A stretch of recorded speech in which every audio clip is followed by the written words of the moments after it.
এইবাৰো আমি অতি দুখেৰে ক'ব বিচাৰিছোঁ যে সমগ্ৰ হাজোবাসীৰ আৱেগ জড়িত থকা বুলবুলি চৰাই খেলখন পৰম্পৰাগতভাৱে চলি আহিছিল যদিও কোৰ্টৰ নিৰ্দেশ মৰ্মে এইবুলিও আমি স্থগিত ৰাখিব বিচাৰিছোঁ। এইকাৰণে যে কোৰ্টক আমি কেতিয়াও অমান্য কৰা নাই।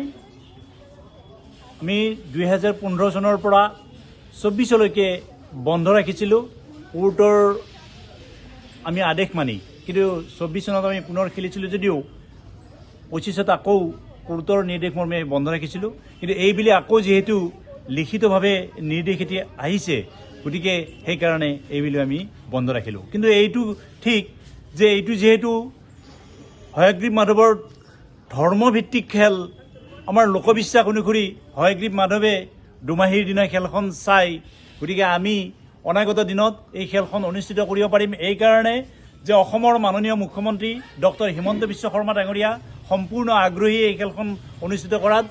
আৰু ইতিমধ্যে আমি খবৰ পোৱা মতে বিধানসভাত এখন বিধেয়ক উত্থাপন হৈছে আৰু সেইখন ইতিমধ্যে কেন্দ্ৰীয় চৰকাৰলৈ প্ৰেৰণ কৰা বুলি আমি গম পাইছোঁ। গতিকে অনাগত দিনত আমি খেলখন অনুষ্ঠিত কৰিব পাৰিম সম্পূৰ্ণ আইনগতভাৱে, এইটো আমি আশাবাদী। বুলবুলি চৰাইৰ যুঁজটো আজিতো আপোনালোকৰ 2 বছৰ আগত আকৌ পাতিছিলে, মাজতে বন্ধ আছিলে, আকৌ আপোনালোকে কেনেকৈ পাতিলে? সেইটো সম্পূৰ্ণ এটি কোৰ্টৰ নিৰ্দেশৰ ওপৰত ভিত্তি কৰিয়ে কৰা হৈছিল। কাৰণ কিয় উচ্চতম ন্যায়ালয়ে জালিকাট্টিৰ ওপৰত যিটো বন্ধ ঘোষণা কৰিছিলে, সেইটোতে আকৌ জালিকাট্টি খুলি দিবলগীয়া হৈ গ'ল। এনেকুৱাকৈ এটা নিৰ্দেশ জাৰি কৰিলে যে যিবিলাক ট্ৰেডিশ্যনেলি খেল হয় সেইবোৰ ষ্টেট গভৰ্ণমেণ্টবিলাকে সিদ্ধান্ত লৈ খেলবোৰ খেলিব পাৰিব। আৰু সেইকাৰণে তামিলনাডুৰ জালিকাট্টু, কৰ্ণাটকৰ ঘোঁৰা গৰুৰ গাড়ী দৌৰ, গতিকে এইবিলাক খেল পুনৰ খেলিব পাৰিছিল। আৰু আমাৰো সৌভাগ্যক্ৰমে আমাৰ অসমৰ মাননীয় মুখ্যমন্ত্ৰী হিমন্ত বিশ্ব শৰ্মা ডাঙৰীয়াৰ নেতৃত্বত বিধানসভাই আমাক SOP জাৰি কৰি খেলখন অনুষ্ঠিত কৰিব দিছিল আৰু সম্পূৰ্ণ বৈধভাৱে আইনগতভাৱে খেলখন আমি অনুষ্ঠিত কৰিছিলোঁ। এই বুলবুলি খেলখন প্ৰমোদ সিংহৰ দিনৰ পৰা আমাৰ পৰম্পৰাগতভাৱে চলি আহিছে আৰু হাজোৰ লোকবিশ্বাস মতে এই খেলখন দুমাহীৰ দিনা হয়গ্ৰীৱ মাধৱে খেলখন উপভোগ কৰে। গতিকে এই পৰম্পৰা ৰক্ষা কৰিবলৈ আমি যত পৰণাস্তি চেষ্টা চলাইছোঁ। কিন্তু আমি অতি দুখেৰে কৈছোঁ এইবাৰ আমি খেলখন পুনৰ আকৌ বন্ধ কৰি দিয়া হ'ল, আমি পাতিব নোৱাৰিলোঁ। কিন্তু আইনৰ প্ৰতি আমি সদায় সন্মান জনাই আহিছোঁ আৰু সন্মান জনাই থাকিম। এই যে আপোনালোকৰ অলপ আগতে ক'লে যে সেই 24 খেলটো আকৌ আৰম্ভ হ'ল, কিয় হ'ল তাৰ কাৰণটো মই কৈছোঁ। এই খেলখনত আমি যথেষ্ট মাননীয় মুখ্যমন্ত্ৰী ডক্টৰ হিমন্ত বিশ্ব শৰ্মা ডাঙৰীয়াক তেখেতক আমি কৈছিলোঁ এইখন আমাৰ খেলে, যুঁজ নহয়। গতিকে যুঁজ, এই গোটেই কেছটো তেখেতসকলে যুঁজৰ ওপৰত কৰিছে।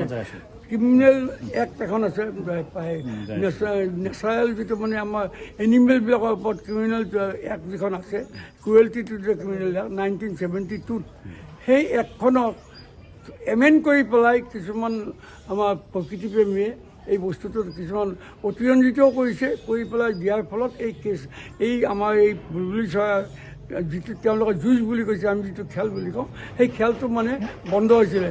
আচলতে এই খেলটো আমাৰ আহতগুৰিৰ যিটো ম'হ যুঁজ তাৰ লগত একেলগে টেগ হৈ গ'ল।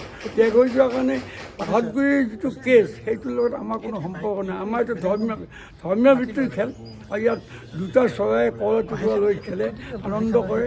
আৰু সেইটো জানে, সেইটো যিটো বিষ্ণু, ভগৱান বিষ্ণু তেখেতেও উপভোগ কৰি গৈছে।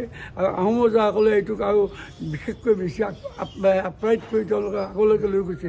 এইকাৰণে যে ৰজাই আৰু ৰাণীয়ে খটখটিৰ ওচৰত ইয়াত একদম হেৰি চৰাই দেখিছিলে, বুলবুলি চৰাই, তেওঁলোকক দেখি খুব আনন্দিত হয়।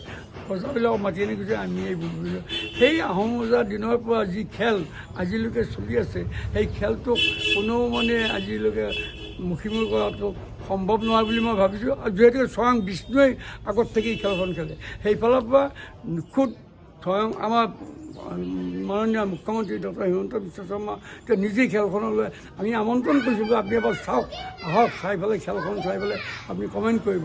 তেখেত আহিছিলে, 2024 অহা সময়ত সেই সময়তো কিন্তু হাইকোৰ্টে খুলি দিয়া নাই ইভেণ্টটো।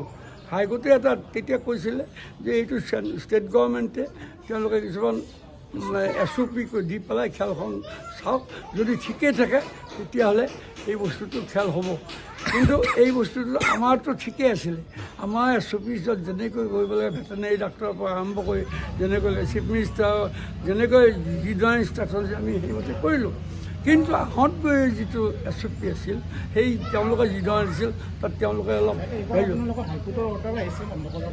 হাইকোৰ্টৰ অৰ্ডাৰটো আমালৈ ডাইৰেক্ট নাহে, গভৰ্ণমেণ্টলৈ আহিছে, গভৰ্ণমেণ্টে আমাক চৰকাৰে আমাক দিছে। গতিকে SOPটোৱে কাৰণে সেইবাৰ 24 চনত এটা এক্সপেৰিমেণ্টৰ কাৰণে মানে চিফ মিনিষ্টাৰেও চাই কৈ দিছিলে যে এই খেলত কোনো ধৰণৰ বুলবুলি চৰাইৰ খেলত কোনো ধৰণৰ হেৰি নাই, গণ্ডগোল নাই, ক্ৰুৱেলিটি নাই, একো নাই, এইটো খেল হ'ব পাৰে। কিন্তু তথাপি সেই অৰ্ডাৰটো এতিয়ালৈকে ভেকেট হোৱা নাই। এতিয়া শুনিবলৈ পাইছোঁ যে আমাৰ যিহেতুকে এইটো ইতিমধ্যে যিহেতুকে আমাৰ জালিকটত এই হেৰিটো হৈ গৈ আইন হৈছে, কাৰণ আপোনালোকৰ যদি আইন বনাব এই আইনবিলাক আমিয়েই বনাওঁ। আমি কেনেকৈ বনাওঁ? Through legislature, through parliament. গতিকে state list, union list, concurrent list, এইটো কনকাৰেণ্ট লিষ্টৰ ভিতৰত পৰে। সেইকাৰণে আমাৰ ষ্টেটে ইয়াত অৰ্ডিনেঞ্চ পাছ কৰি এইটো চেণ্ট্ৰেললৈ পঠিয়াইছে। চেণ্ট্ৰেলত এইটো পাছ হ'লে নাই, চেণ্ট্ৰেললৈ পাছ হ'লে প্ৰেচিডেণ্টলৈ যাব, চহী হোৱাৰ পিছত এইটো এক্ট হ'ব। আমি আশা কৰিছোঁ যে এই এক্টটো হ'ব, পাছ হ'ব, তেতিয়া আমি আৰাম। আৰু এতিয়া যদি আমি এইবিলাক অমান্য কৰোঁ তেতিয়াহ'লে তেখেতসকলে আদালত যাব পাৰে কোৰ্টে, আৰু তেওঁলোকৰ কাৰণে আমাৰ ক্ষতি হ'ব পাৰে। সেইকাৰণে আমি এইটো খেলটো বন্ধ কৰি। ঠিক আছে।